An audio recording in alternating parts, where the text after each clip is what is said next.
박주원 최고위원이 김대중 전 대통령 비자금 허위 제보 논란의 당사자로 지목되며 당내 감정의 골이 깊어지고 있습니다. 이런 내부 갈등을 보여주듯 지난 10일 전남 목포 행사장의 모습을 보인 박지원 전 대표는 안 대표 지지자에게 계란을 맞았고 안 대표의 경우 간신배란 비난을 들어야 했습니다. 김대중 전 대통령 저격수가 국민의당 지도부 일원일 수 있다는 정치적 모순 속 심리적 분당 상태에 봉착한 국민의당. 이 같은 위기 상황이 어떻게 마무리될지 김태일 국민의당 제2창당위원장과 함께 이야기 나눠봅니다.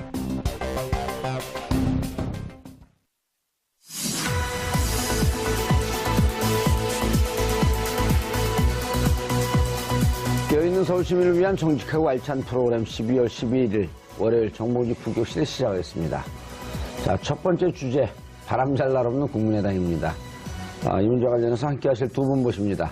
김태일 국민의당 제2창당위원회 공동위원장 자리하셨습니다. 안녕하세요. 예, 제2창당이 돼야 되는데 당이 좀 망할 것 같아요. 예, 저 때문에 그런 게 아닌가 싶어서 몸둘 바를 모르겠습니다. 예, 교수님 때문에 그러겠어요. 그냥 당이 워낙 지금 뭐 콩가루가 됐으니까 그 교수님 탓은 아니죠. 뭐 잘 될 수도 있습니다. 기대합니다. 알겠습니다. 한 3, 4개월 전에 나오셔도 잘 될 것 같다고 그러시지 않으셨나요? 조금만 더 기다려주십시오. 자, 이경수 호서대 벤처대학원 겸임교수 자리하셨습니다. 네, 안녕하십니까? 예. 시청자 여러분들께서도 샵5400으로 다양한 의견 문자로 보내주시기 바라겠습니다. 페이스북 라이브로도 지금 시청하실 수 있습니다. 이게 교수님 정치를 오래 하셨지만 이게 일반 과거에 김대중 그 총재도 뭐 이런 봉변을 당한 적이 있고 김영삼 그리고 이 87년도 생각해보면 노태우 당시 이제 대선 후보 대구에 가서는 막 광주에 가서 막 돌팔매를 맞고 그랬잖아요. 전남대 가갖고. 네. 전주유세였어요. 전주유세. 전주였었나요, 그게? 전주유세에서 이제 돌팔매 맞는 바람에 아마 그때 민심이 대역전이 돼버렸죠. 그때. 소위 말해서 이제 1로 3급이 다 나왔지 않습니까? 그때 이제 전주유세에서 돌팔매 맞고 나서 소위 말 영남권이 뭉치는 계기를 이제 그게 계기가 됐죠. 대구에 가서는 또 김대중 대통령이 또 돌팔매 맞고 그러지 않았나요? 뭐 당시에는 그 유리로 만든 방패를 가지고 그 막아내느라고 동분서주하는 모습 기억에 남네요.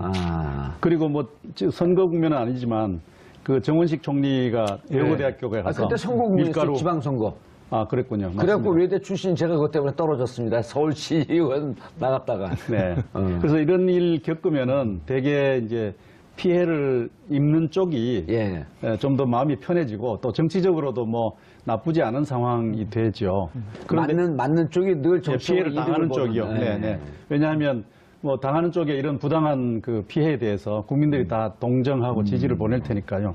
그런데 이번의 경우는 뭐 반드시 그런가는 모르겠어요. 왜냐하면 이게 뭐 쌍방이 다 지금 뭐 눈 뜨고 못 볼 이런 상황을 벌이고 있으니까 이것이 어느 쪽에게 유리하다 불리하다 뭐 그렇게 속단하기는 좀 어려운 문제가 아닌가 뭐 언론에 보도가 나오긴 했지만 어떤 분이 그 계란을 던진 건가요? 안철수 지지자 무슨 팬클럽 그 광주 지역 회장이라고 그러는 주부인 것 같은데. 뭐 그렇게 밝혀졌다고 합니다. 또 뭐 안철수 대표에 대해서는 또 뭐 계란은 아니지만 또 계란과 다를 바 없는 이제 폭언이 또 퍼부어졌고요. 그래서 뭐 쌍방 다 별로 이렇게 좋게 볼 수 없는 그런 상황이 벌어졌기 때문에 국민의당 전체가 국민들로부터 그 신임을 잃어버리는 그런 계기가 되지 않았나 싶고요. 어제 현장에 계셨었나요? 아니, 저는 아닙니다. 저는 뭐 당원이 아니기 때문에 정당 행사에는 가지 않았습니다만은 이것이 아마 국민의당의 어떤 파국을 재촉할 수 있는 가능성도 있다고 저는 봅니다. 뭐 그런 점에서 좀 주목을 하고자 합니다. 과거에 구민주당에서 열린우리당이 이제 분당되어 나올 때 이른바 그 난닝구 사건이라고 있었지 않습니까? 난닝구 백발 사건 해갖고 그때 이제 뭐 머리끄댕이 잡고 했던 것들이 김희선 의원이 머리끄댕이 잡히고 그랬었죠. 그래서 이제 그것이 이제 분열을 더욱더 촉진시켰던 계기가 되었던 터라서 저는 뭐 그런 것이 머리에 우선 떠올랐습니다. 그래서 뭐 어떻게 될지 모르겠습니다만은 이것이 내부의 파국을 더 속도 있게 만들어갈 수 있는 계기가 될 여지가 있어서 좀 걱정스러운 마음으로 지켜보고 있습니다. 교수님 어떻게 보셨어요? 어제 가봤더니 저는 이제 보도를 보지 못하고 오늘 아침 이제 신문을 봤더니 간신배 같은 사람 안철수 물러가라. 김대중 선생님을 욕먹이는 것이다. 또 이제 한켠에서는 박지원이 안철수 양팔 잘라냈다. 박지원 물러가라. 지금 뭐 김태일 위원장님 계셔서 제가 국민의당에 대해서 이러쿵저러쿵 뭐 말씀하는 건 참 어려운 부분인데 아니 얘기해 주셔야 돼요. 왜냐하면 그 교수님은 또 안에서 들여다보고 계신 그렇죠. 거고 네. 밖에서 외부자들 눈으로 또 봐줘야지. 그렇죠, 그렇죠. 내부자 외부자 눈이 맞으면서 이게 네네. 뭔가 개혁도 이루어지고 문제도 해결되는 거거든요. 그렇습니다. 지금 이제 어떻게 보면 이제 크게 두 가지로 저는 이제 이렇게 분류하고 싶습니다. 첫째는 국민의당의 창당 과정 중에서 어떻게 보면은 대단히 죄송스러운 말씀이냐면 뭐 일부 이제 젊은 초선 의원들 몇 분을 제외하고는 대부분이 과거 그 구민주당 그대로 있었으면은 대부분이 호남 민심이 제발 좀 물갈이를 하자라는 그런 여론조사 결과가 약 한 50% 이상이 넘는 분들이 상당히 많았거든요. 그러니까 이제 그분들이 이제 구 동교동결 중심으로 해가지고 빠져나오면서 거기에 안철수라고 하는 이제 정당이 새로 창당되려면 가장 중요한 게 대표적인 이제 대선주자가 있어야 되니까 그 대선주자 이제 안철수 후보가 결합이 되면서 어떻게 보면은 조금 그러니까 부조화된 어떤 정당의 창당부터 시작한 것이 아마 국민의당이 아니었냐 하다 보니까 대선이 끝난 다음에 과연 안철수 후보가 얼마만큼 유의미한 득표력을 갖느냐는 문제도 국민들의 관심사였고 두 번째는 만약에 대선이 끝나서 만약 안철수 후보가 패배했을 경우에 과연 국민의당이 그 소위 말한 정당으로서 가질 수 있는 정책과 이념, 노선 이런 것들을 정확히 어떻게 노정할 것인가에 대해서 굉장히 많은 관심이 가졌었거든요. 근데 과연 아니야 될까? 혹시가 됐다. 이렇게 좀 말씀드릴 수 있겠어요. 예를 들어가지고 결과적으로 지금 국민의당은 가장 커다란 문제가 뭐냐면은 안철수 후보도 이번 호남 2박 3일 방문하면서 호남 민심을 집중적으로 파고든다. 그래서 호남 순방이라 했는데 예를 들어가지고 정당의 대표가 그것도 대선 후보가 왜 호남 민심만 기대해야 되는지 이해가 안 되고 근데 그건 이제 결과적으로 이제 당의 주요 그 의원들이 전부 다 호남 출신으로만 구성됐기 때문에 어쩔 수 없다고 하지만 과연 정당이 지역에 과연 예전에 자민련과 같이 특정 지역에 기대고 있는 정당으로서만 머물러 있다면은 이 정당은 희망이 없다. 그런 차원에서 이제 안철수 후보가 아마 바른정당하고 정책연대라든지 나아가서는 통합까지 이렇게 추진하고 있는 것으로 제가 알고 있는 국민들은 아마 알고 계실 겁니다. 그런데 이 정당과 정당 사이의 통합이라든지 연대라고 하는 것은 이제 커다란 두 가지 이제 의미가 있어야 됩니다. 봅니다. 예를 들어가지고 정책적으로 같은지 이념적으로 어떤 같은지 아니면은 최악의 그것도 아니다 하면은 뭐 동서 화합이라든지 뭐 이런 것들이 있어야 되는데 아무런 그런 것이 없이 안철수 후보가 바른정당과 통합이나 또는 뭐 정책연대를 추진하다 보니까 당연히 기존에 있던 호남 출신 국회의원들은 반발할 수밖에 없고 그 같은 갈등이 바로 이번 사태의 핵심 원인이 아닌가 이렇게 보여집니다. 이 갈등이 이제 방금 말씀하시죠. 이 교수님 말씀처럼 그 뿌리와 역사적 경로가 다를 뿐만 아니라 그 두 세력 간의 가치의 차이도 좀 있고요. 그다음에 지지 기반이라든지 또 정치적 이해관계에도 좀 다르고 있고요. 그다음 지난번 전당대회를 통해서 양측이 또 감정의 충돌이 또 있었습니다. 그래서 역사적 뿌리와 경로, 가치, 이해관계, 지지 기반, 감정 뭐 여러 가지가 차이가 나는 것입니다. 연행 그냥 그 지금 와서 이제 양측은 야 우리가 서로 잘못 만난 거 아니냐 이런 의구심을 이제 표현하기도 해요. 하는데 저는 뭐 우리나라 정당들이 대개 다 캐치 올 파티거든요. 망라 정당이니까. 민주당에도 보면 민주당 내에는 한나라당 가도 좋을 사람이 있고요. 또 한국당이죠. 한국당에도 보면 괜찮은 사람들, 뭐 민주당하고 어울려도 손색이 없을 또 좋은 사람들이 있어서 이런 정도의 어떤 이질성이라고 하는 것은 한 자리에 모일 수 있는 그런 가능성이 있다고 저는 생각합니다. 문제는 여기 모인 분들의 어떤 정치적 능력과 리더십 이런 것들이 문제가 아닌가 싶어요. 교수님, 그런데 이제 그 2015년 12월에 이제 민주당하고 갈랐단 말이에요. 그때 민주당하고 갈랐을 때 다시 이제 되돌이켜 보면 호남 의원들이 대부분이 컷오프 대상으로 올랐던 분들이 많이 있었잖아요. 지금 그 호남의 다선 의원들 중에는 지금은 오히려 국민의당 이제 초재선 의원들 보면 그래도 상대적으로 난데 다선 의원들은 그때 민주당에서 공천을 못 받을 것 같은 사람들.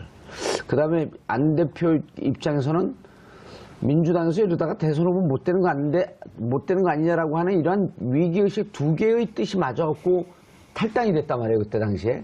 근데 이제 총선과 대선을 겪었는데, 그 이후에도 이렇게 보면은 한 3단계 정도 거치면서 이렇게 충돌이 이제 격화돼요. 첫 번째는 당대표 선거가 이루어지는데, 대선 떨어진 사람이 곧바로 당대표에 나오냐, 라고 하는 요구가 있었는데, 이제 안 대표는 감행을 했고요. 그러면서 이제 방금 말씀하셨듯이 감정의 골이 깊어졌고, 또 두 번째로는 바른정당과의 통합 문제를 갖고 또 이견이 돌출했고, 급게 이제 박지원 최고위원까지 왔는데, 요 과정을 보면 매 시기별로 다 안철수 의원이 존재하고 있단 말이에요. 그렇다고 안철수 의원을 국민의당에서 속아낸다라고 하는 건 말도 안 되는 거고. 그럼 어떻게 봐야 됩니까, 이거를? 우선 그 처음에 말씀하신 우리 정봉주 앵커가 뭐 컷오프 될 가능성이 있어서 나왔다라고 하는 말씀은 뭐 틀리지 않는 말이기도 하지만 그러나 그거는 민주당의 시각이에요. 그러니까 또 다른 식으로 표현하자면 민주당 내에서 친노 말하자면 패권이 그 아주 강경한 배타적 패권주의를 보였기 때문에 거기에 이제 저항해서 나온 사람들이다 이렇게 또 표현할 수도 있죠. 어쨌든 뭐 그분들의 어떤 그 역사적 속성에 대해서는 어떤 반패권주의 세력이라고 우리가 이름을 붙이는 것이 더 저는 좋다고 봅니다. 이제 그 다음에 지금 현재 현안의 쟁점인데요. 바른정당하고의 이제 통합과 연대 문제는 사실은 양 세력이 어떤 정치적 동질성을 가지고 있습니다. 뭐냐 하면 바른정당은 보수로부터 나왔고요. 또 이 국민의당은 어떤 진보 진영으로부터 나왔는데 둘 다 반패권주의 세력이에요. 그러니까 정당 내부의 패권주의에 저항해서 살림을 따로 차린 사람들이라서 정치적으로는 유사성을 가지고 있습니다. 다만 이제 정책적 유사성이 있느냐라는 문제가 있고요. 그다음에 또 여러 가지 기질적인 뭐 행태적인 문제가 또 있지 않습니까? 뭐 그런 점에서 차이도 있고 다른 점도 있고 하는데 저는 이 문제에 대해서 좀 국민의당 내부에서 이제 안철수 대표를 중심으로 한 세력과 또 호남 중진들을 중심으로 한 세력들이 서로 충돌하고 있는데 좀 차분하게 양측이 이 문제에 대한 어떤 전략적 의미를 검토해서 이렇게 좀 안 되는 것 같아요. 한 걸음 한 걸음 나아갔으면 좋겠는데 이 초장부터 이제 와장창 붙어버렸어요. 그 붙은 이유는 이제 전당대회 때 있었던 그런 감정적 충돌이 있고요. 그다음에 또 역사적 경로와 또 이해관계가 다른 측면이 있어서 그런데 저는 그래서 어느 날 양측으로 하여금 좀 일단 그 자리에서 스톱하자. 휴전을 하자. 그렇죠. 모더스 비벤디라고 하는 그 국제정치 용어를 쓰면서 제가 통합 추진도 일단 스탑하고 또 거기에 대항해서 반대 세력을 조직화했던 평화개혁연대를 조직화하는 일도 이거 한번 하기 시작하면 또 되돌이킬 수 없는 것이니까 일단 그 자리에서 좀 정지하면서 전략적 검토를 하자. 감정적인 문제나 이런 걸 좀 밀쳐놓고 이렇게 호흡을 조정하자고 했는데 잘 받아들여지지 않았습니다. 근데 저는 뭐 양측에 다 좀 문제가 있다고 일단 좀 꾸지람을 했습니다. 왜냐하면 이 안철수 대표 쪽은 여론조사를 하니까 바른당과 국민의당이 합하면 이런 시너지 효과가 난다. 그렇죠. 한 20%까지 그때 돌파를 한다고 봤죠. 그래서 그런 효과를 가지고 아주 숨가쁘게 통합으로 막 줄다름쳐 가는 것도 문제가 있다. 왜냐하면 그 정치 세력이 합친다고 하는 것은 그 숫자 가지고 되는 일이 아니지 않습니까? 명분, 계기, 지지, 공감 뭐 이런 것들이 있어야 되는데 문제가 있다고 봤고 또 호남 중진들이 무슨 정체성이 다르니까 말도 꺼내지 마라. 이건 또 저는 또 설득력이 없다고 생각합니다. 왜냐하면 기존의 어떤 정치적 연합의 역사에서 보면 서로 이질적인 세력들이 만나서 오히려 더 시너지 효과를 낸 것도 있었습니다. DJP 연합도 그런 그렇습니다. 그게 뭐 정체성이 맞아서 한 일이 아니지 않습니까? 공동정부 권력을 서로 나누어 가기까지 했는데요. 그런 점을 보면 양측의 주장이 다 좀 문제가 있다고 저는 생각을 해요. 그래서 호흡을 좀 이렇게 가다듬고 냉정하게 이것이 우리에게 도움이 되느냐 여부를 판단하자 이런 제안을 했던 적이 있었습니다. 자, 이제 그 통합의 문제가 좀 나왔으니 통합에 대해서는 타협점을 거의 못 찾고 있는 것 같지 않아요? 저는 못 찾고 있는 것이 아니라 찾을 수가 없다고 생각하는 게 제 의견이거든요. 그러니까 지금 이제 왜냐면 김태형 교수님께서는 정치적 동질성은 있다. 그런 거 아니면 정책적 동질성이 있냐라고 하는 것을 찾아보자고 하는데 정책적 동질성을 찾기는커녕 감정으로 이미 갈라서 있고 그럼 정책적 동질성이 가면 뭐냐? 이걸 일단 뭐 찾는다고 해보시죠. 그리고 정책적 동질성 찾을 수 있을까 이거를? 이제 한 세 가지를 말씀을 드릴게요. 첫째는 아까 이제 우리 김세일 위원장님께서 말씀하셨듯이 이제 양당이 예를 들어가지고 뭐 정책적 뭐 동질성까지 몰라도 정치적 동질성이 있다고 말씀하시면서 이제 말씀하셨는데 제가 볼 때는 반패권주의 맞습니다. 제가 볼 때 반패권주의에서는 출발한 게 맞는데 바른정당 같은 경우는 더 냉정하게 하면 반패권이라는 그 이름 명칭에서 형식으로는 반패권을 썼지만 내부적으로는 반기문 총장 모시기 위해서 만든 정당이거든요. 까놓고 얘기하면은 탄핵해놓고서 사실입니다. 이건 뭐 현실이니까. 아니 그런 요소도 있지만. 그래서요. 그 다음에 예를 들어가지고 일부 안 되니까 한 10대분은 지금 다시 자유하게 또 돌아갔어요. 그럼 나머지 계시는 분은 뭐냐면 마이너란 얘기죠. 반패권이 아니고 소위 말하는 어떤 그룹 속에서 마이너끼리 남아있는 게 지금 바른정당의 현 위상이다. 그렇게 볼 수 있고 그 다음에 국민의당 같은 경우도 아까 말씀드렸듯이 예를 들어가지고 DJ 정신을 서로 계승하겠다고 해서 지난 대선과 총선 때 서로 더민주당하고 같이 경제했지 않습니까? 그러면 DJ 정신의 계승이라는데 DJ 정신 계승이 뭔가 보니까 제가 알고 있는 DJ 정신은 한 세 가지 정도 있는 것 같아요. 뭐 첫째 이제 어떤 민주주의, 가치 수호, 그 다음에 두 번째 인권, 그래서 세 번째 이제 한반도 평화 정착, 뭐 이런 정도 세 가지로 이제 DJ 정신이라고 볼 수 있는데 과연 국민의당의 의원들 전체 계시는 분들 의원 중에서 그 세 가지의 투철하게 가지고 계신 분이 과연 몇 분이나 계신지 거기에다가 한 가지 얘기하면 바른정당 계신 분들이 과거에 무슨 얘기냐 이런 얘기 하셨던 분들이에요. DJ가 말씀하신 한반도 평화 정착 그래서 남북 뭐 햇볕 정책 통해서 어떤 한반도 평화 정착 이루자 그랬는데 그때 핵 문제가 나왔습니다.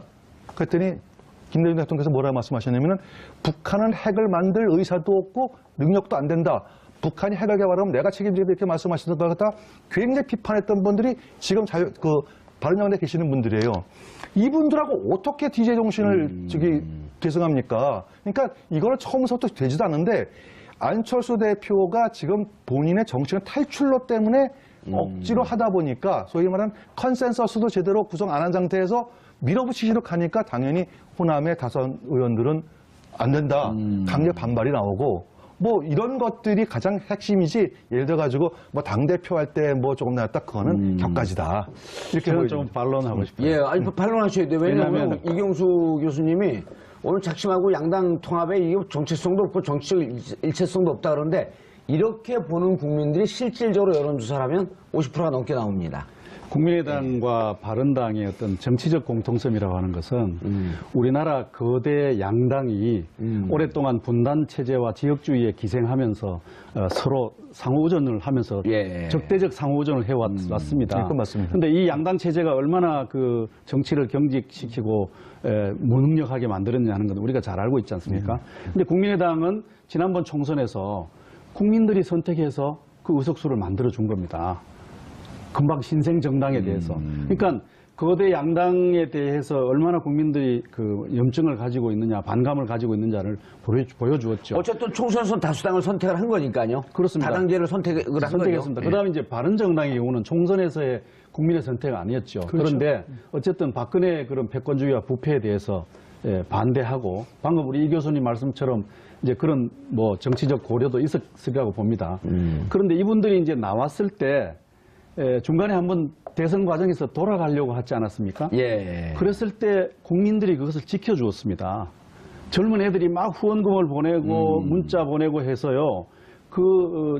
다시 재흡수되는 것을 저지해 주었습니다. 대선 그렇죠. 과정에서. 13명인가 그때 돌아갈 때 그때 급격하게 젊은 당원들이 늘어났고 무지무지 늘어났습니다. 후원금도 늘어나고요. 유승민에 대한 지지도 또 갑자기 늘어나고 그랬습니다. 그래서 바른정당의 경우는 총선에서의 선택은 아니었지만 역시 국민주권의 어떤 반영을 한 정치 세력으로 인정을 해도 좋겠다 싶고 국민의당은 아예 총선에서 거대 양당을 넘어서는 새로운 어떤 정당 체제의 지평을 열기 위해서 국민이 선택한 정당인데 그런 측면에서 이제 정치적 어떤 공감대는 분명히 있다고 보고요. 약간의 제3의 세력으로서의 의미는 그 서로의 공통점은 있다 이제 이렇게 그렇습니다. 보시는 거죠? 그런데 이제 문제는 이제 정책적인 문제, 가치의 문제인데 네. 사회 경제 노선에 있어서는 별별 차이가 없습니다. 유승민 굉장히 좌파적 노선을 지금 취했지 않습니까? 경제적인 그동안에. 측면이 있었어요. 그렇죠. 근데 예. 통일 문제에 있어서 또 우파적 정책을 통일 취해. 문제는 통일 안보 문제는 굉장히 아주 극우적. 보수적 입장을 취하고 있는데 그런데 두 정당이 그럼 이게 DA 정신의 어떤 범위 내에서 포괄될 수 있느냐 없느냐 또 보수 세력에서 볼 때 또 자기네들의 정체성을 상실하는 것이냐 하는 문제에 있어서 저는 접점이 있다고 생각해요. 왜냐하면요. 이거 한마디만 드리면 돼요.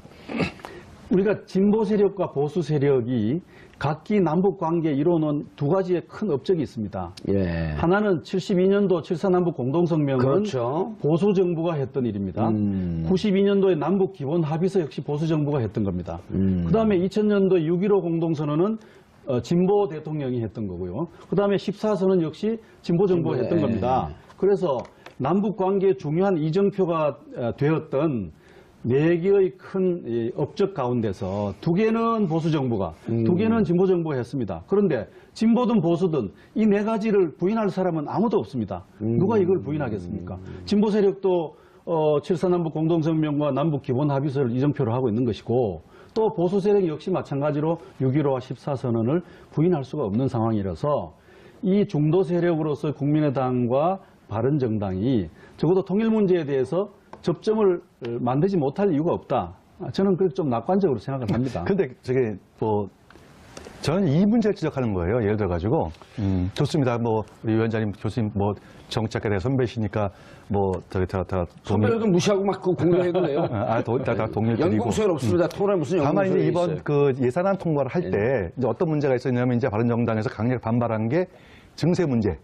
아까 우리 위원장님께서는 유승민 대표가 상당히 좌파적인 경제라고 했는데 제가 볼 때 유승민 대표는 좌파적인 경제를 제대로 아시는 분이 아니에요. 솔직히 그분이 위스콘신의 경제학을 전공하신 분이지만 냉정하게 따지면은 우리도 지금 속고 있는 게 진보 보수 따지지만 진보하고 보수는 이념이 아니지 않습니까? 그거는 존재론적 행동 양식일 뿐이고 사고 방식일 뿐이지 이념은 진정한 이념은 좌우가 이념 아니겠습니까?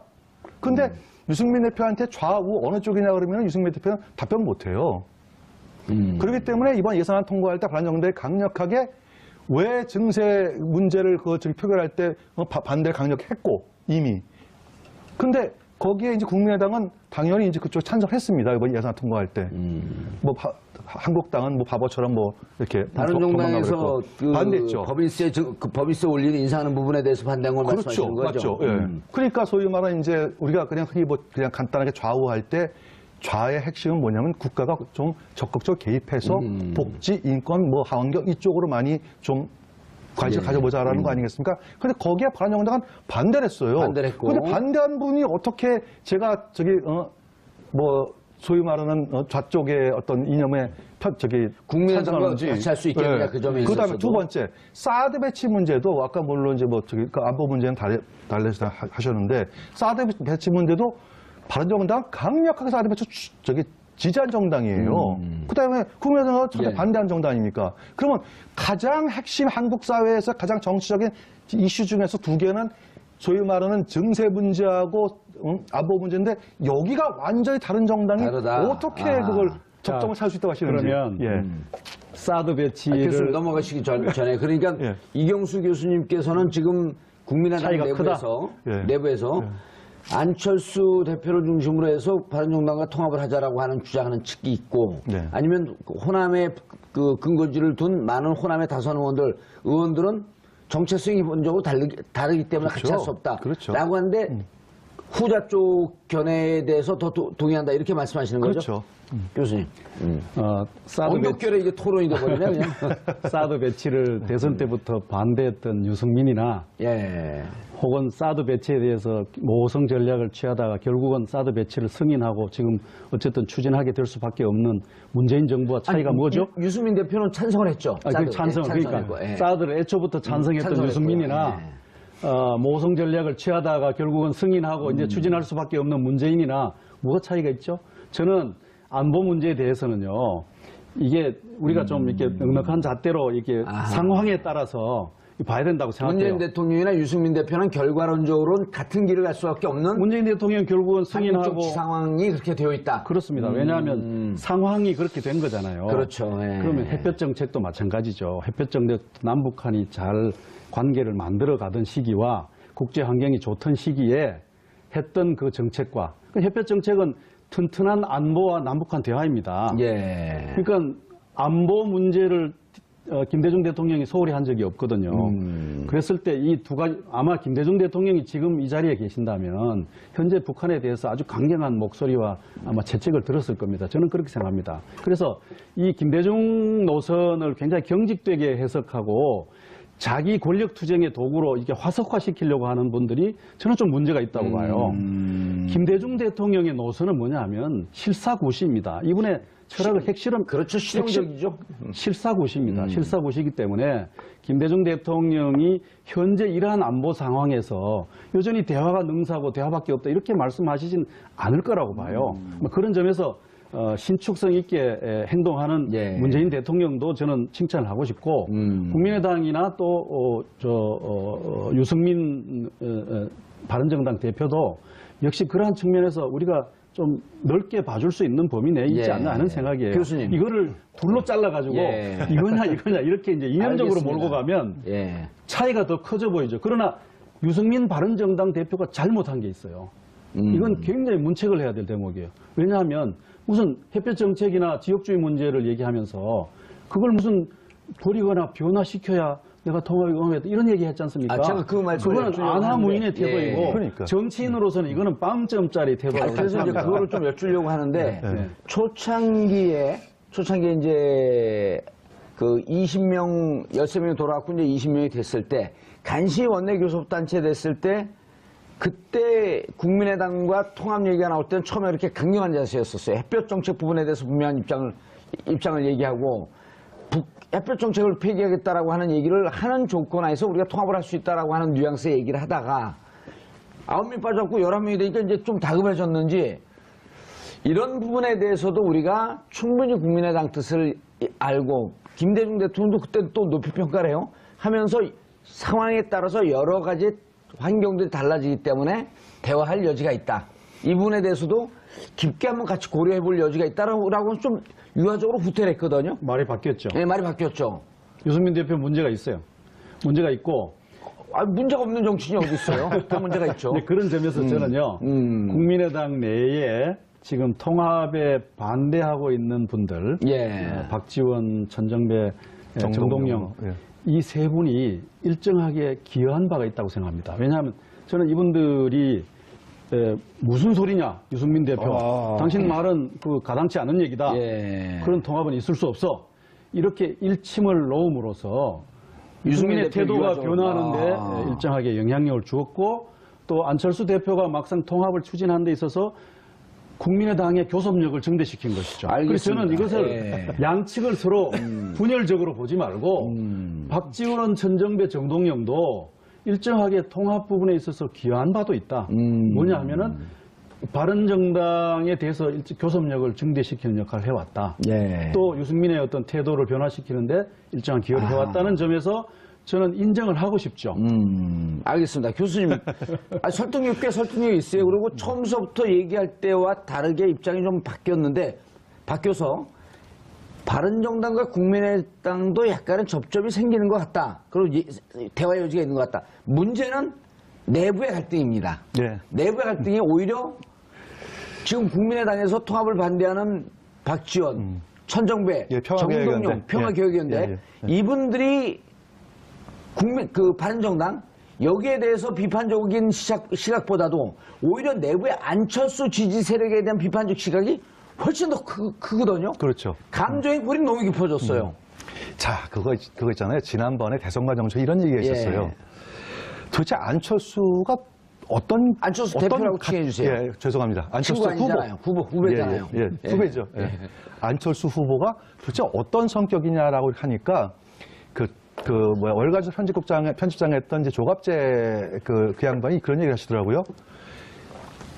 최선이 아니면은 차라리 선택해야 된다라고 해가지고 안철수 지지 선언을 하셨어요. 이게 무슨 얘기냐면은 이쪽 이제 소위 말하는 이제 진보 좌파 쪽에서는 문재인 후보라고 하는 강력한 후보가 있는데 이쪽은 또 지금 보수 우파는 없단 말이에요. 선수가 없어요, 선수가. 그러다 보니까 가만히 보니까 안철수 후보가 그도 진보 좌파 같지도 않아.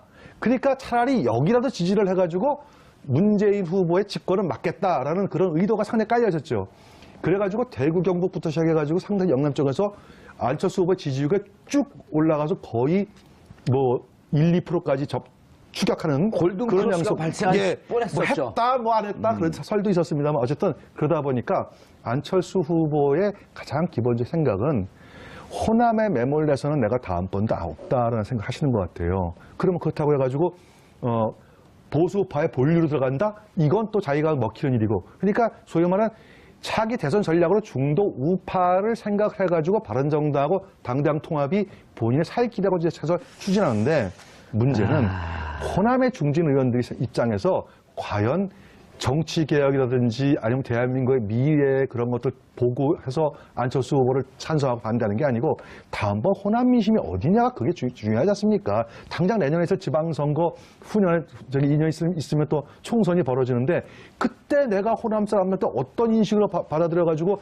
재선할 수 있을까? 그거 보면은 깝깝한 거죠. 안 되는 거예요, 거기. 네. 호남 민심에 대한 두 가지 설명이 있어요.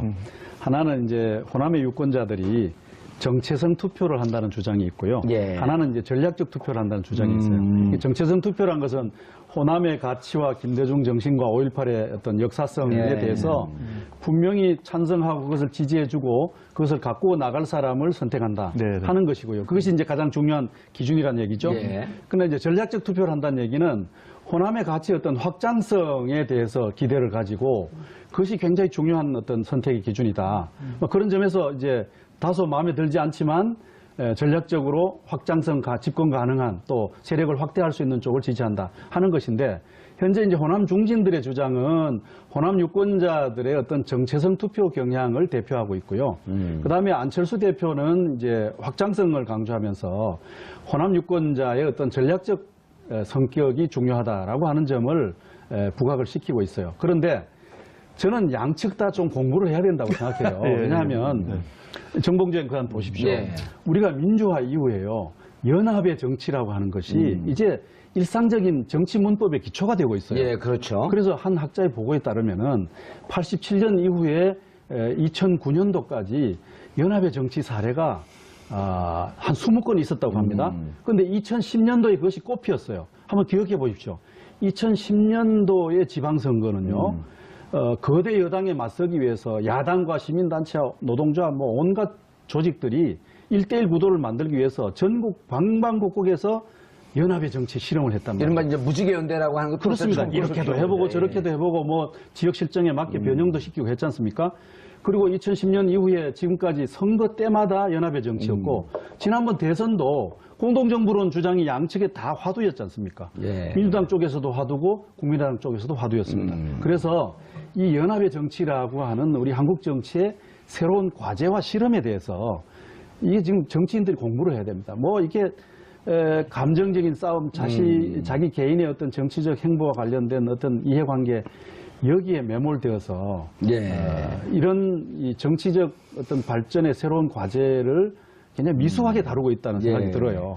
알겠습니다. 자, 국민의당 내부 사정을 보면 이제 박주원 최고위원 얘기를 좀 해봐야 될 텐데요. 시간은 뭐 얼마 남지 않았기 때문에 박주원 최고위원이 한나라당 출신이에요. 박주원, 박주원. 그렇죠. 발음 잘하셔야 됩니다. 박주원입니다. 수교적으로 이렇게 했어요. 박지원은 계란 박지원이고, 계란 박지원 선생이고, 박주원은 박주현도 있습니다. 아, 그래요? 박주현 의원, 여성 의원 있잖아요. 그래도 잘 모르겠습니다. 그 박주원 최고위원은 검찰 수사관 출신으로. 그렇죠. 2006년도에 이제 그 당시에 이제 한나라당 공천으로 해서 안산시장이 됐어요. 2006년도에 그때 시장. 근데 그게 6월달 선거거든요. 근데 공천 받게 된 과정이 뭐냐면은 2006년도 2월달에 그 당시에 한나라당의 주성영 의원이고 이제 검사 출신이죠. 이분한테 이제 제가 제보할 게 있다 해가지고 그럼 무슨 제보냐 했더니 몇 가지가 있습니다 해서 이제 강남에 있는 뭐 타워플레이스 근처에 있는 사무실이라 그래요. 그 사무실에 갔더니 이제 주성이 혼자 갔죠. 혼자 올라갔더니 예를 들어가지고 뭐 몇 가지 저기 주는데 가장 핵심이 뭐냐면은 DJ 비자금이다 해가지고 CD 100억 원짜리 이제 양도성 예금 증서 예. CD 한 장하고 그 다음에 중소기업은행에서 발행한 이제 발행인 증서 그걸 주면서 이것이 DJ 비자금입니다. 라고 해가지고 건네줬다는 얘기예요. 그래서 이제 그 덕분에 공짜 받았는지 뭐 어쩌는지 모르지만 2006년도 6월 한 몇 개월 있을 후에 있는 이제 그 지방선거에서 안산시장은 당선이 됩니다. 그러다가 이제 안산 상록구 사동에 있는 그 주택정비사업 그거에서 이제 업적 뇌물을 받았다 그래가지고 2010년도에 이제 구속이 되죠. 나중에 이제 대법원에서 무죄 판결 납니다만 그리고 2017년도 16년 선거에서는 이제 국민의당으로 말을 갈아타가지고 그 안산에서 이제 또 출마를 해요. 낙선됐죠. 그리고 이제 소위 말하는 이제 안철수 대표의 이제 측근으로 이제 분류가 돼가지고 최고위원 선거까지 이제 당선되신 분이죠. 예. 근데 이제 그때 당시에 그 주성용 의원이 김대중 DJ 비자금 100억 이걸 너무나 확신해갖고 그 국회에서 발언한 것도 아니고 라디오 인터뷰 나가서 발언했다 그래요. 그럴 정도로 확신했었는데 나중에 결국은 검찰 내부에서도 이것이 다 가짜다. 라고 하는 거를 어떻게 지금 그때 제보했는데 이게 지금 터졌을까요, 얘기가? 지금 저도 뒷얘기를 좀 들어보니까요. 예. 우선 저 우연히 이렇게 다시 한번 이 문제가 관심을 받게 된 것이라고 생각해요. 아, 우연히? 예, 물론 이제 한쪽에 이게 정치적 음모가 아니냐라고 하는 그런 의심도 있습니다. 국민의당 내부에는 이게 이상하다. 왜 이렇게 지금 와서 이것이 불거지느냐. 여기에 묻은 어떤 정치적 기획과 음모가 있지 않느냐. 그래서 충분히 그렇게 의심할 수 있죠. 이런 의심은 있습니다만은 그런 의심을 뒷받침할 수 있는 또 구체적인 증거는 지금 현재 없는 상태고요.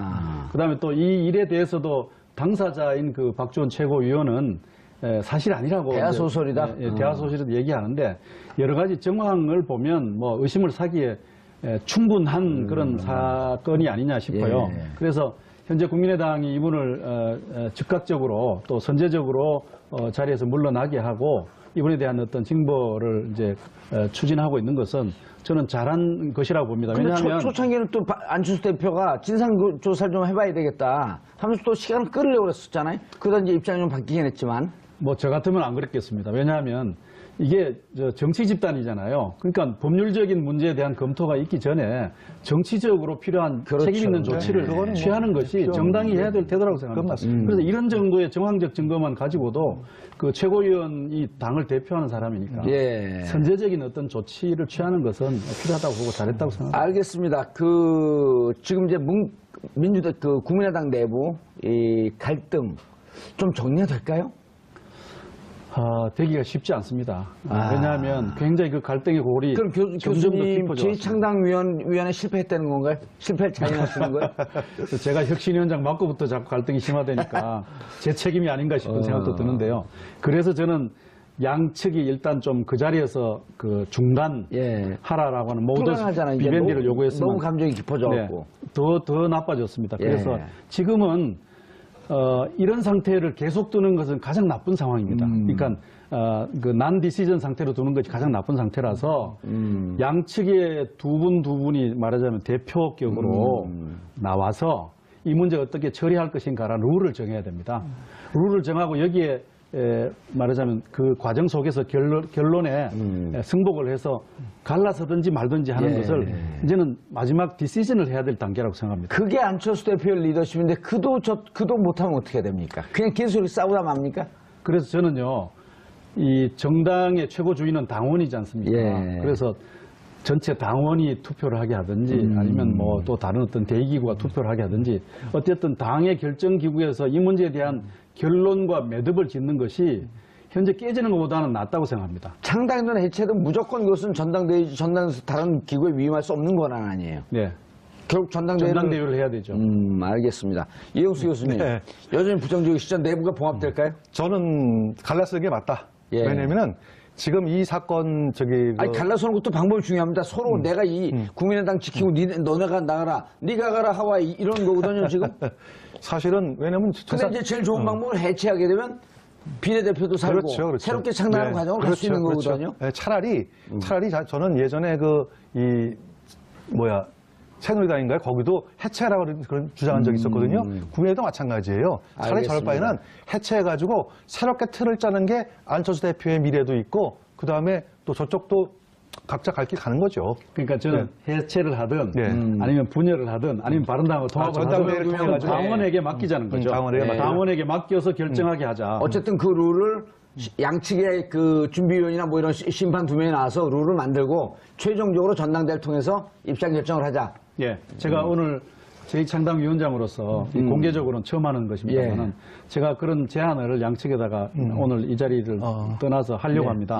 사실은 이것이 공식적인 제안일 수도 있습니다. 알겠습니다. 양측 두 분이 저랑 5명이 해서 이 문제에 대한 결정 룰을 만들고 그 결정 룰의 어떤 주체는 당원이고 이런 부분에 대해서 합의를 해서 여기서 게임해서 끝내자 이거죠. 알겠습니다. 이렇게 지지부진하고 골병드는 상태가 가장 나쁜 상태입니다. 알겠습니다. 국민의당의 스트레스가 깊어지는 만큼 한국 정치의 스트레스도 깊어지는 것 같습니다. 어떻게 될지, 봉합이 될지, 해체로 끝이 날지 지켜봐야 될 것 같습니다. 있다면은 이 정당 희망이 없다. 그런 차원에서 이제 안철수 후보가 아마 바른정당하고 정책연대라든지 나아가서는 통합까지 이렇게 추진하고 있는 것으로 제가 알고 있는 국민들은 아마 알고 계실 겁니다. 그런데 이 정당과 정당 사이의 통합이라든지 연대라고 하는 것은 이제 커다란 두 가지 이제 의미가 있어야 됩니다. 봅니다. 예를 들어 가지고 정책적으로 같은지 이념적으로 어떤 같은지 아니면은 최악의 그것도 아니다 하면은 뭐 동서 화합이라든지 뭐 이런 것들이 있어야 되는데 아무런 그런 것이 없이 안철수 후보가 바른정당과 통합이나 또는 뭐 정책연대를 추진하다 보니까 당연히 기존에 있던 호남 출신 국회의원들은 반발할 수밖에 없고 그 같은 갈등이 바로 이번 사태의 핵심 원인이 아닌가 이렇게 보여집니다. 이 갈등이 이제 방금 말씀하시죠. 이 교수님 말씀처럼 그 뿌리와 역사적 경로가 다를 뿐만 아니라 그 두 세력 간의 가치의 차이도 좀 있고요.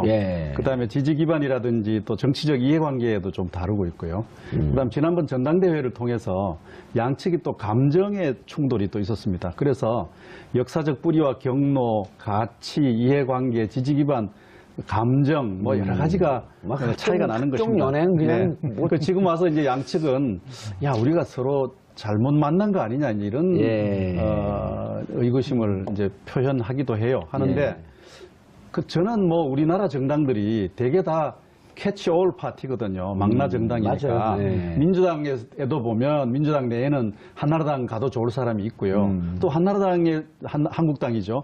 한국당에도 보면 괜찮은 사람들, 뭐 민주당하고 어울려도 손색이 없을 또 좋은 사람들이 있어서 이런 정도의 어떤 이질성이라고 하는 것은 한 자리에 모일 수 있는 그런 가능성이 있다고 저는 생각합니다. 문제는 여기 모인 분들의 어떤 정치적 능력과 리더십 이런 것들이 문제가 아닌가 싶어요. 교수님, 그런데 이제 그 2015년 12월에 이제 민주당하고 갈랐단 말이에요. 그때 민주당하고 갈랐을 때 다시 이제 되돌이켜 보면 호남 의원들이 대부분이 컷오프 대상으로 올랐던 분들이 많이 있었잖아요. 지금 그 호남의 다선 의원들 중에는 지금은 오히려 국민의당 이제 초재선 의원들 보면 그래도 상대적으로 난데 다선 의원들은 그때 민주당에서 공천을 못 받을 것 같은 사람들. 그 다음에 안 대표 입장에서는 민주당에서 이러다가 대선 후보 좀 걱정스러운 마음으로 지켜보고 있습니다. 교수님 어떻게 보셨어요? 어제 가봤더니 저는 이제 보도를 보지 못하고 오늘 아침 이제 신문을 봤더니 간신배 같은 사람 안철수 물러가라. 김대중 선생님을 욕먹이는 것이다. 또 이제 한켠에서는 박지원이 안철수 양팔 잘라냈다. 박지원 물러가라. 지금 뭐 김태일 위원님 계셔서 제가 국민의당에 대해서 이러쿵 저러쿵 뭐 말씀하는 건 참 어려운 부분인데 아니 얘기해 주셔야 돼요. 왜냐하면 그 교수님은 또 안에서 들여다보고 계신 거고 밖에서 외부자들 눈으로 또 봐줘야지. 내부자 외부자 눈이 맞으면서 이게 뭔가 개혁도 이루어지고 문제도 해결되는 거거든요. 그렇습니다. 지금 이제 어떻게 보면 크게 두 가지로 저는 이제 이렇게 분류하고 싶습니다. 첫째는 국민의당의 창당 과정 중에서 어떻게 보면은 대단히 죄송스러운 말씀이냐면 뭐 일부 이제 젊은 초선 의원들 몇 분을 제외하고는 대부분이 과거 그 구호 민주당 그대로 줬으면은 대부분이 호남 민심이 제발 좀 물갈이를 하자라는 그런 여론조사 결과가 약 한 50% 이상이 넘는 분들이 상당히 많았거든요. 그러니까 이제 그분들이 이제 구 동교동계를 중심으로 해가지고 빠져나오면서 거기에 안철수라고 하는 이제 정당의 세력 창당되려면 가장 중요한 게 대표적인 이제 대선자가 있어야 되니까 그 대선자를 이제 안철수 후보가 결합이 되면서 어떻게 보면은 조금 그러니까 부조화된 어떤 정당의 창당부터 시작한 것이 아마 국민의당이 아니었냐 하다 보니까 대선이 끝난 다음에 과연 안철수 후보가 얼마만큼 유의미한 득표력을 갖느냐는 문제도 국민들의 관심사였고, 두 번째는 만약에 대선이 끝나서 만약 안철수 후보가 패배했을 경우에 과연 국민의당이 그 소위 말한 정당으로서 가질 수 있는 정책과 이념, 노선 이런 것들을 정확히 어떻게 노정할 것인가에 대해서 굉장히 많은 관심이 가졌었거든요. 근데 과연 아니나 다를까 혹시가 역시가 됐다, 이렇게 좀 말씀드릴 수 있겠어요. 예를 들어 가지고 결과적으로 지금 국민의당은 가장 커다란 문제가 뭐냐면은 안철수 후보도 이번 호남 2박 3일 방문하면서 호남 민심을 집중적으로 파고든다. 그래서 호남 순방이라 그랬는데, 예를 들어 가지고 정당의 대표가, 그것도 대선 후보가 왜 호남 민심만 기대해야 되는지 이해가 안 되고, 근데 그건 결과적으로 이제 당의 주요 의원들이 전부 다 호남 출신으로만 구성됐기 때문에 어쩔 수 없다고 하지만, 과연 정당이 과연 옛날에 자민련과 같이 특정 지역에 기대고 있는 정당으로서만 머물러 되는 거 아닌데 못 되는 거 아니냐라고 하는 이런 위기의식 두 개의 뜻이 맞아갖고 탈당이 됐단 말이에요, 그때 당시에. 근데 이제 총선과 대선을 겪었는데, 그 이후에도 이렇게 보면은 한 3단계 정도 거치면서 이렇게 충돌이 이제 격화돼요. 첫 번째는 당대표 선거가 이루어지는데, 대선 떨어진 사람이 뭐 곧바로 당대표에 나오냐 라고 하는 요구가 있었는데, 이제 안 대표는 감행을 했고요. 그러면서 이제 방금 말씀하셨듯이 감정의 골이 깊어졌고, 또 두 번째로는 바른정당과의 통합 문제를 갖고 또 이견이 돌출을 했고, 급게 이제 박지원 최고위원까지 왔는데, 요 과정을 보면 매 시기별로 다 안철수 의원이 존재하고 있단 말이에요. 그렇다고 안철수 의원을 국민의당에서 속아낸다라고 하는 건 말도 안 되는 거고, 그럼 어떻게 봐야 됩니까, 이거를? 우선 그 처음에 말씀하신 우리 정봉주 앵커가 뭐 컷오프 될 가능성이 있어서 나왔다라고 하는 말씀은 뭐 틀리지 않는 말이기도 하지만, 그러나 그거는 민주당의 시각이에요. 그러니까 또 다른 식으로 표현하자면 민주당 내에서 친노 말하자면 패권이 그 아주 강경한 배타적 패권주의를 보였기 때문에 거기에 이제 저항해서 나온 사람들이다, 이렇게 또 표현할 수도 있죠. 어쨌든 뭐 그분들의 어떤 역사적 속성에 대해서는 어떤 반패권주의 세력이라고 우리가 이름을 붙이는 것이 더 저는 좋다고 봅니다. 이제 그 다음에 지금 현재 현안의 쟁점인데요. 바른정당하고의 이제 통합과 연대 문제는 사실은 양 세력이 어떤 정치적 동질성을 가지고 있습니다. 뭐냐 하면 바른정당은 보수로부터 나왔고요. 또 이 국민의당은 어떤 진보 진영으로부터 나왔는데, 둘 다 반패권주의 세력이에요. 그러니까 정당 내부의 패권주의에 저항해서 살림을 따로 차린 사람들이라서 정치적으로는 유사성을 가지고 있습니다. 다만 이제 정책적 유사성이 있느냐라는 문제가 있고요. 그다음에 또 여러 가지 기질적인 행태적인 문제가 또 있지 않습니까? 그런 점에서 차이도 있고 다른 점도 있고 하는데, 저는 이 문제에 대해서 좀 국민의당 내부에서 이제 안철수 대표를 중심으로 한 세력과 또 호남 중진들을 중심으로 한 세력들이 서로 충돌하고 있는데, 좀 차분하게 양측이 이 문제에 대한 어떤 전략적 의미를 검토해서 이렇게 좀 안 되는 것 같아요. 한 걸음 한 걸음 나아갔으면 좋겠는데, 이 초장부터 이제 박지원 최고위원이 김대중 전 대통령 비자금 허위 제보 논란의 당사자로 지목되며 당내 감정의 골이 깊어지고 있습니다. 이런 내부 갈등을 보여주듯 지난 10일 전남 목포 행사장의 모습을 보인 박지원 전 대표는 안 대표 지지자에게 계란을 맞았고, 안 대표의 경우 간신배란 비난을 들어야 했습니다. 김대중 전 대통령 저격수가 국민의당 지도부 일원일 수 있다는 정치적 모순 속 심리적 분당 상태에 봉착한 국민의당. 이 같은 위기 상황이 어떻게 마무리될지 김태일 국민의당 제2창당위원장과 함께 이야기 나눠봅니다.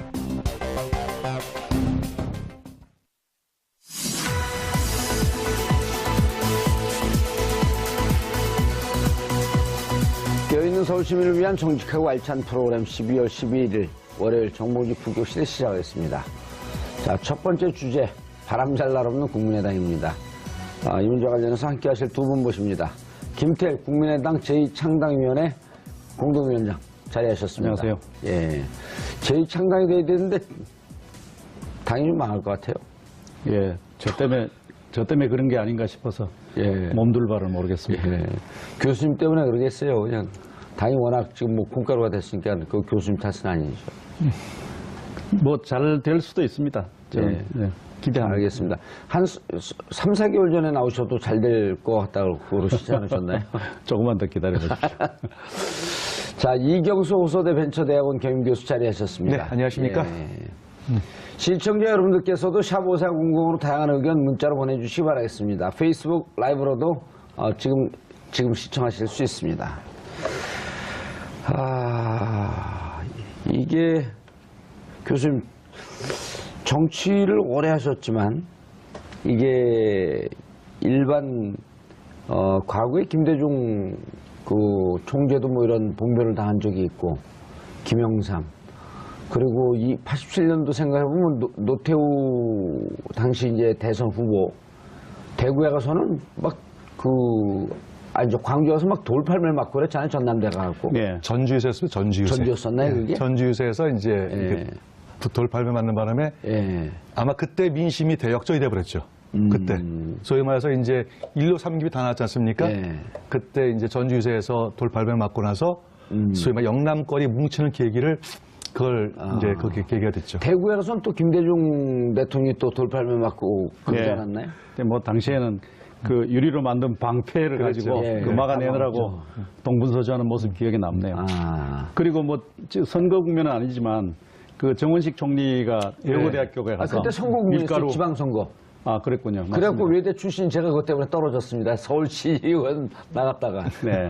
그래서 이런 일 겪으면은 되게 이제 피해를 입는 쪽이 좀 더 마음이 편해지고 또 정치적으로도 뭐 나쁘지 않은 상황이 되죠. 그런데 맞는 쪽이 늘 피해를 당하는 쪽이요. 왜냐하면 뭐 당하는 쪽에 이런 부당한 그 피해에 대해서 국민들이 다 동정하고 지지를 보낼 테니까요. 그런데 이번의 경우는 뭐 반드시 그런가는 모르겠어요.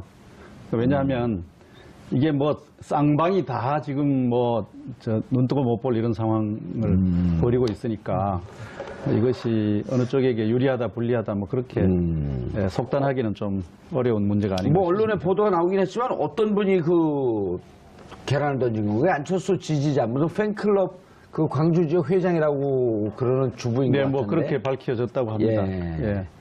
또 뭐 안철수 대표에 대해서는 또 뭐 계란은 아니지만 또 계란과 다를 바 없는 폭언이 또 퍼부어졌고요. 그래서 뭐 쌍방 다 별로 이렇게 좋게 볼 수 없는 그런 상황이 벌어졌기 때문에 국민의당 전체가 국민들로부터 그 신임을 잃어버리는 그런 계기가 되지 않았나 싶고요. 어제 현장에 계셨었나요? 아니, 저는 아닙니다. 저는 뭐 당원이 아니기 때문에 정당 행사에는 가지 않았습니다만은 이것이 아마 국민의당의 어떤 파국을 재촉할 수 있는 가능성도 있다고 저는 봅니다. 뭐 그런 점에서 좀 주목을 하고자 합니다. 과거에 구민주당에서 열린우리당이 이제 분당되어 나올 때 이른바 그 난닝구 사건이라고 있었지 않습니까? 난닝구 백발 사건 해갖고 그때 이제 뭐 머리끄댕이 잡고 했던 것들이 김희선 의원이 머리끄댕이 잡히고 그랬었죠. 그래서 이제 그것이 이제 분열을 더욱더 촉진시켰던 계기가 되었던 터라서